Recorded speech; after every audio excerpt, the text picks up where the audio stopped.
Philippe Pagette, directeur, co-gérant d'IDC Pro, centre de formation du bâtiment. C'est une structure que nous avons créée en octobre 2004 sur la base d'un constat assez simple, c'est qu'il n'y avait pas de centre de formation du bâtiment sur le sud d'Ordogne. C'est une structure privée qui travaille sur 8 corps d'État, sur l'enseignement de 8 corps d'État dans les métiers du bâtiment. Notre histoire est assez récente puisqu'on a 2 ans et demi. Elle coïncide aussi avec le démarrage d'un programme local Périqual sur la mixité professionnelle. Donc de fait, il y a eu des collaborations d'entrée puisque le bâtiment constituait un des secteurs cibles de cette opération-là. Il est clair que le métier du bâtiment, c'est des milieux d'hommes. Donc effectivement, en formation, on a principalement 90% du public masculin. La présence, le fait qu'il y ait une mixité dans les gens que nous accueillons, tire le centre vers le haut. À cela de raison, d'une part, en matière de comportement, effectivement, il y a ce qu'on évoquait tout à l'heure, le fait d'être contre homme, il y a des comportements où les gens se lâchent un petit peu. Là, il y a beaucoup plus de retenue par rapport à l'égard compte tenu de la présence de ce public. Ça, c'est la première chose. Et puis, ça tire aussi vers le haut dans le sens où ça crée on ne va pas parler de facteur concurrentiel, mais les performances des femmes amènent aussi les hommes à s'interroger sur le fait que théoriquement, je dois faire mieux. Hein, on est toujours sur l'image sexe faible. Voilà. Émulation. Voilà, tout à fait.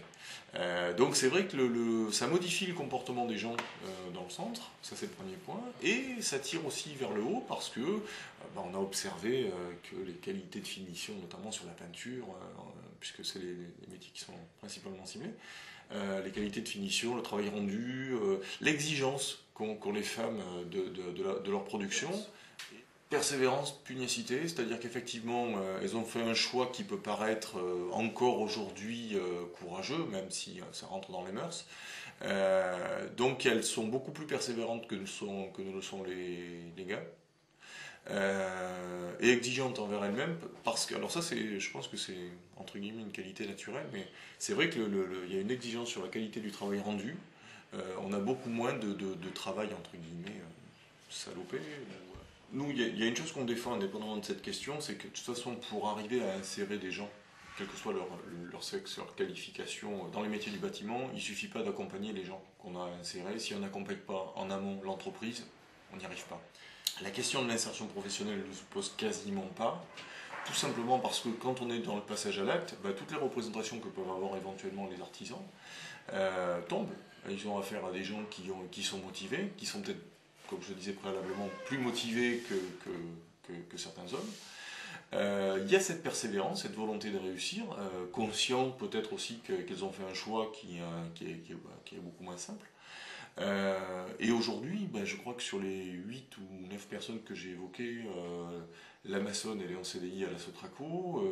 Les 2 premiers contrats de pro, Malika et Sabrina, ils sont en CDI dans 2 entreprises de peinture.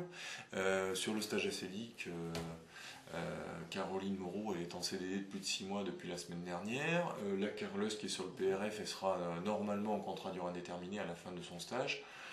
Donc l'insertion est bonne.